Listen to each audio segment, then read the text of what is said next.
1989వ సంవత్సరంలో జూనియర్ అసిస్టెంట్గా మాచర్ల మండల ప్రజా పరిషత్ నుండి తన ఉద్యోగ ప్రస్థానమును ప్రారంభించి అనేక పదోన్నతులతో 37 సంవత్సరముల 5 నెలల 5 రోజుల పాటు వారి సేవలను అందించిన దమ్మాలపాటి రామకోటయ్య గుంటూరు జిల్లా ప్రజా పరిషత్ కార్యాలయమునందు పరిపాలనా అధికారిగా నేడు పదవీ విరమణ చేయుచున్న సందర్భముగా వీడ్కోలు సన్మాన మహోత్సవ హార్దిక శుభాభినందనలు.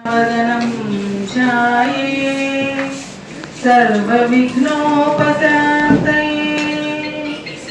अगजा आनन पद्मार्कं गजानन महर्निशम् अनेकदन्तं भक्तानाम् एकदन्तमुपास्महे